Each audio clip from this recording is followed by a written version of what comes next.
the U.S. has waived 8 countries from the sanctions, but its EU allies are not in the list. Why is that? Well, there are many factors involved now. Unlike the previous round of sanctions, this time the international community, the United Nations, the EU, and most importantly, China and Russia are not supporting the unilateral sanctions imposed by the United States. The United States is now completely isolated. It has gone against the UN resolution and the will of the international community, which wants better relations with Iran in order also to help end the violence in places like Iraq, Syria, and Yemen.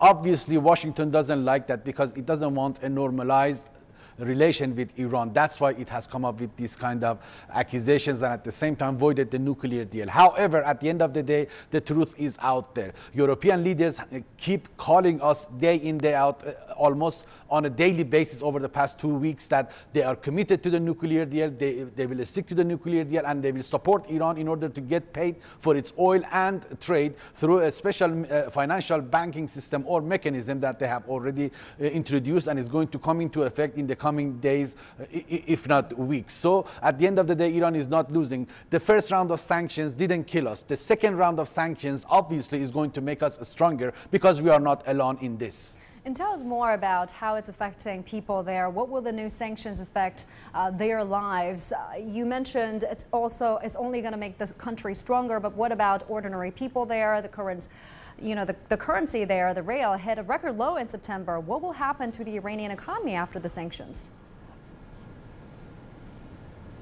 Well, this is a question that many people are also asking. What is going on? If the U.S. sanctions is not affecting us, what else is doing that? Obviously, this has something to do with mismanagement of skills and resources in this country. We have serious problem in the economic team of the government. They don't know how to fix the economy or how to run things here in this part of the world. And we have seen so many cabinet reshuffles over the past few weeks and months. Obviously, the government is in crisis. The government doesn't have the backing of the system. The government is not trusted by the ordinary Iranians. That's why the government cannot fix the value of the national currency, cannot stop the falling prices of goods and the rising prices of goods and services, and also the falling value of the stock market and the national currency. It's a matter of trust. People don't trust the government. It has nothing to do with the U.S. sanctions. I think the best thing the government can now do is to win public trust, and so far it hasn't happened.